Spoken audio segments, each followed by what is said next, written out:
Gaming just got, well, I'm not sure, depending what games you played. I feel like we just got a massive W. Flames in under an hour. I woke up at 11 and then I seen all this. Start off with this one, Last of Us Part 2, Inside the Story.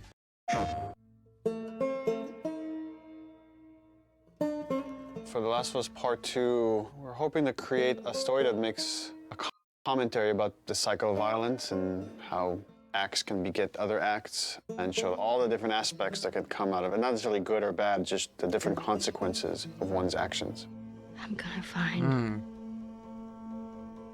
and I'm gonna kill every last one of them. Yeah, boy.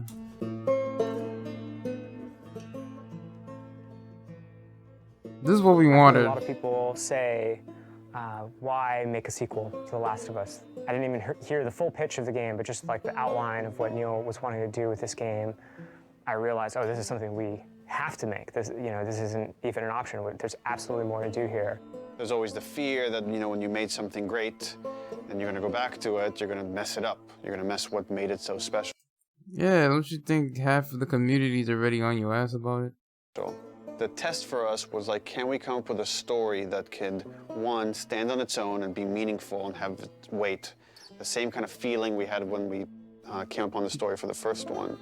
But also now, because it's part 2, it has to be additive. It has to take the first one into consideration, that if you played both, then you get like a bigger narrative. The thing that Neil really cared about, that the studio really cared about, is honoring Ellie and Joel specifically, and their journey as characters. What is the honest next steps that they would take?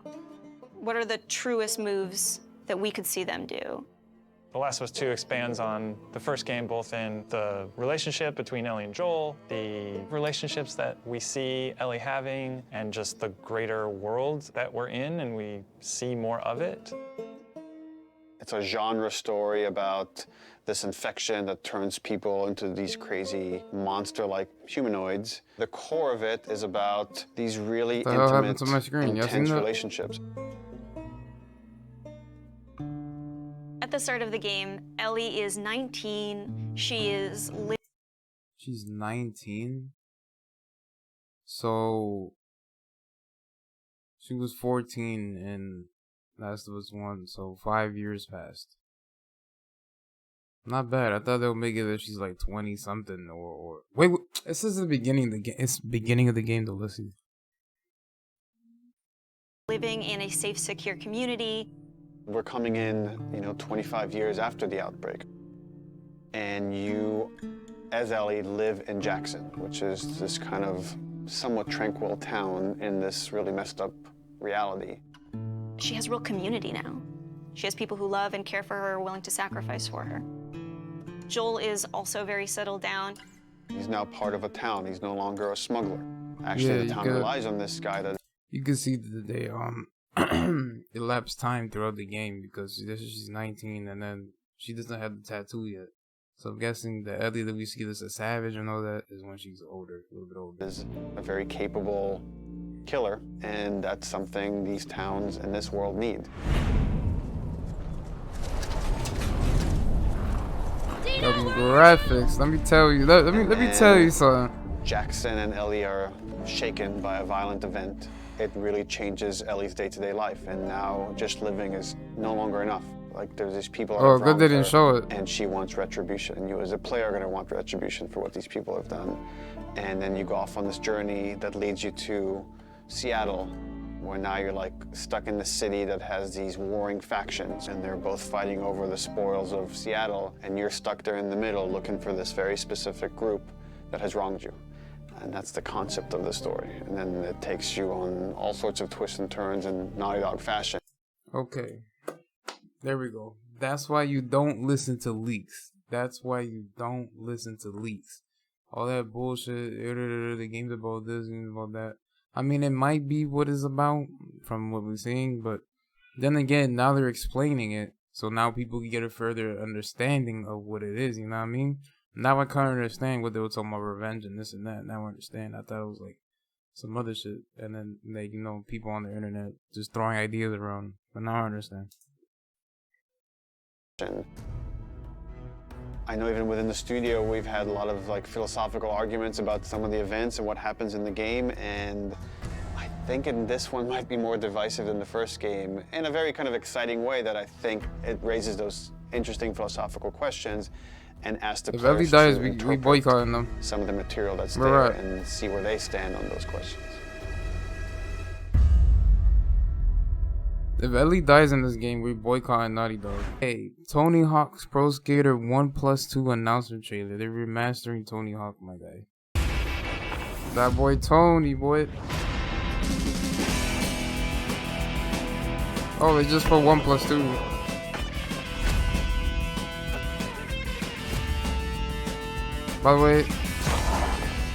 By the way, these are all in 4K. I'm gonna try to pause less because you guys could hear me more. I don't know, my mic audio level and thing is not that good.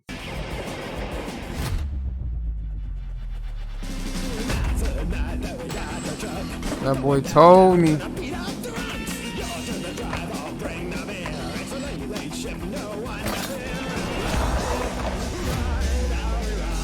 Oh my god. Legendary skaters. Classic locations.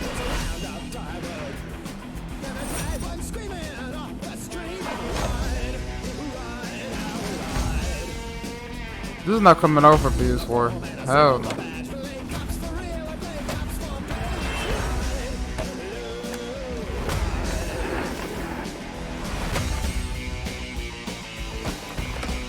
Oh my god.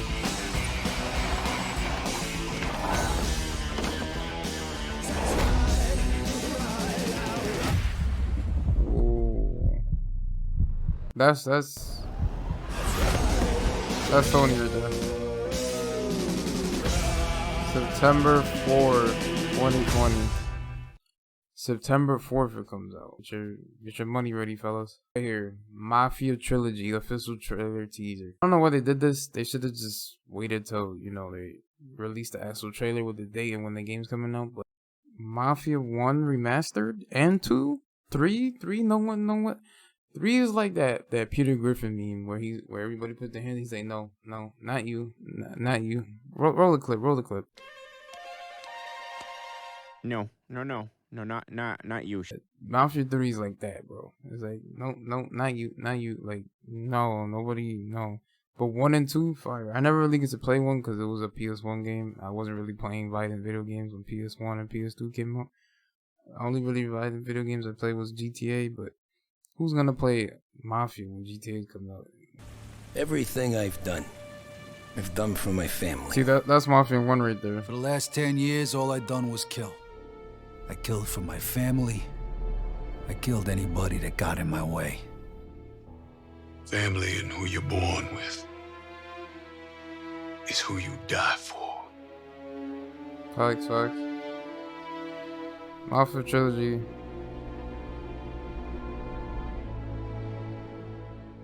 I'm not gonna go full screen for this, but this is the PlayStation Studios opening animation. Guess they made a new animation.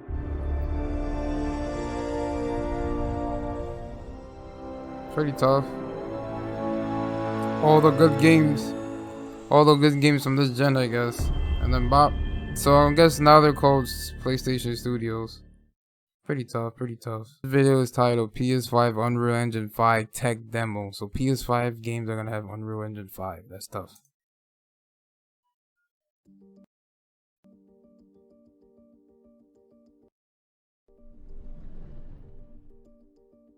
Hello, I'm Brian Karras, Technical Director of Graphics here at Epic Games. Hi, I'm Jérôme Plateau, Art Director of the Special Project. A few years ago, we got together as a team and brainstormed where we thought we could push forward the state-of-the-art in real-time graphics. There were 2 key areas that stood out. The first, dynamic global illumination. Beautiful bounce lighting instantaneously. I don't have to be constrained to do a game where the world has to be static, and I'm able to iterate a lot faster. And we call this new system Lumen. We're about to show you what it is capable of. But first, there was another area that we thought we could push forward. Truly virtualized geometry. The artist wouldn't have to be concerned over poly counts, draw calls, or memory. We could directly use film quality assets and bring them straight into the engine. And that's a big deal for artists. I just want to be able to import my ZBrush model, my photogrammetry scan, my CAD data without wasting any time optimizing, creating LODs, or even lowering the quality to make it hit frame rate. In the end, that's what it's all about. Art that just works. Yes. We call this new technology nanite. Here is the future of Unreal Engine running live on a PlayStation 5. Awesome. Let's take a look at it. Let's see.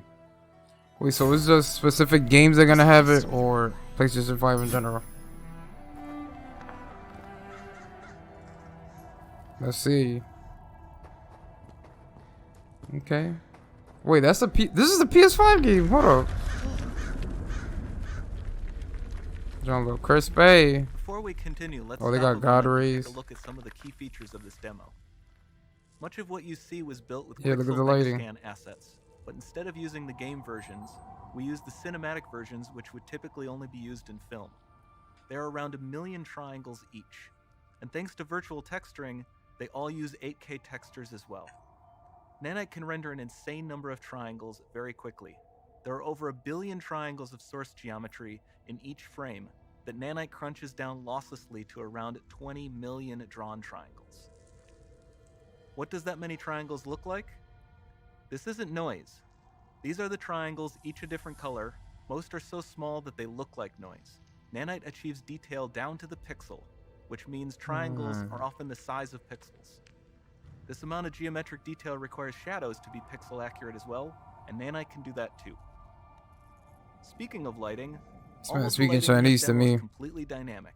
Well, I With see the what he power of means, like Lumen, graphics. that even Like, includes look at that. multi-bounce global illumination. It looks like if you're No actually light in the maps, cave. no baking here. Without GI, all of that beautiful lighting is gone. With Lumen enabled, we can move the light and the bounce changes instantly. Oh. Okay, let's keep going.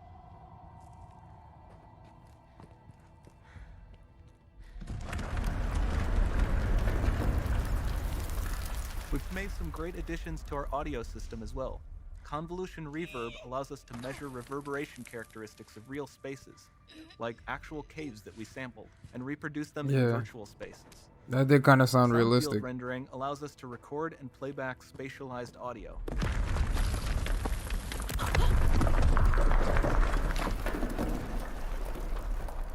All of this adds up to a more immersive experience.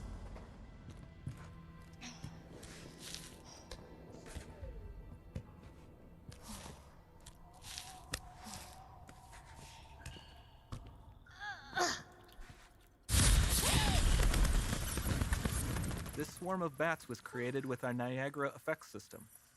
Particles in Niagara can now talk to one another and understand their environment like never before.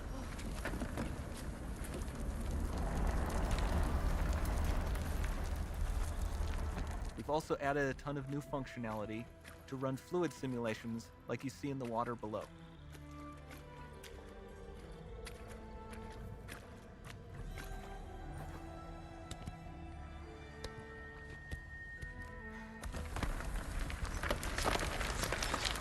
The demo runs on our chaos physics system.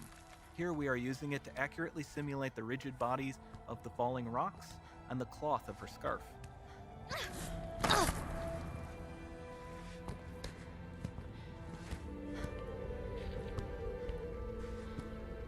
Oh.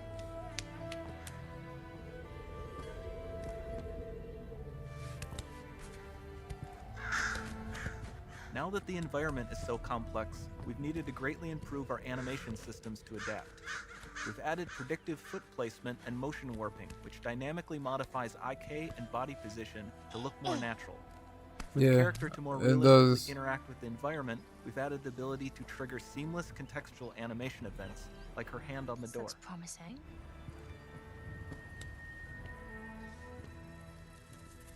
Dynamic GI Man. is amazing, not just for speeding up iteration, but also for its impact on gameplay. It is Any gonna look light more source can realistic. move while still having beautiful bounce lighting. Dynamic illumination means specular as well, which you can see on all the metal surfaces. You can even see the I beat- Niagara-powered bugs reacting to the light. Lumen not only reacts to moving light sources, but also changes in geometry.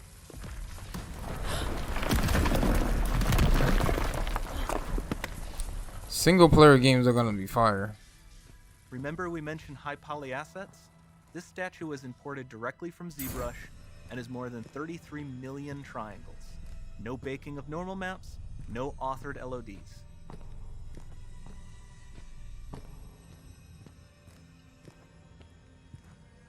And we can do more than a single statue.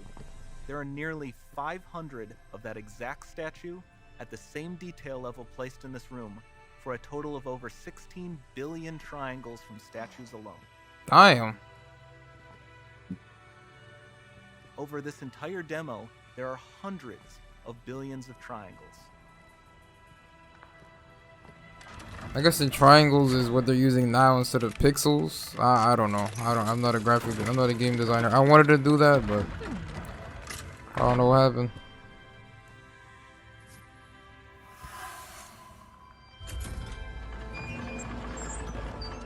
So with Nanite, you have limitless geometry, and with Lumen, you have fully dynamic lighting and global illumination, all running on a PlayStation 5. That was crazy. I can't wait.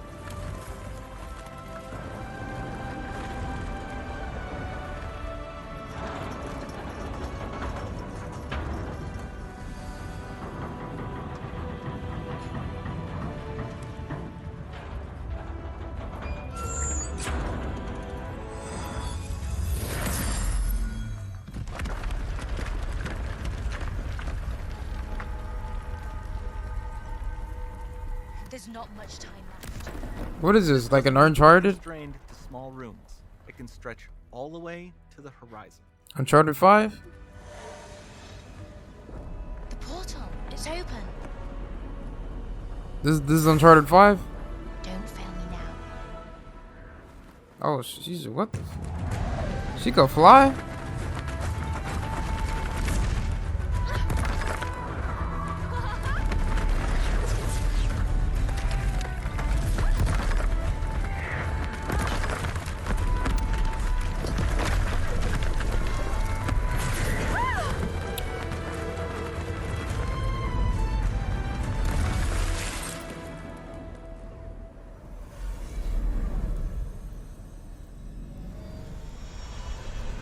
That. It's time to see what's next. Yeah, Uncharted 5 confirmed.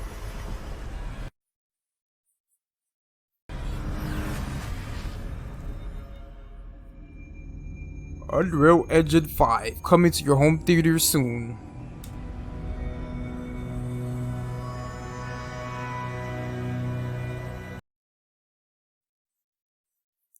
Alright, my guys. That was Hot Flames Flow Productions. Gaming is taking a big W right now. Stay tuned for a double upload. I just wanted to wake up and, make a video on this real quick since my channel is mostly about gaming and stuff. But yeah, I like the new things they announced. Hope you guys are ready for this. Hope your pockets are ready, because goddamn, all the things you gotta buy. But Tony Hawk, September 4th, 2020. Let's get it. Finally, like a different game to take a W on other than Cyberpunk and all that. Last of Us 2, June 19th. Get ready for that. Better have some of that stimmy check left to buy that joint. I mean, and hope you guys enjoyed. Sorry if some of the things freeze and lag. I'm running on a laptop trying to do this. But stay tuned for a double upload. It'll probably be a gameplay or something. I'm not sure what yet. But hope you guys enjoyed, and peace. I'm out.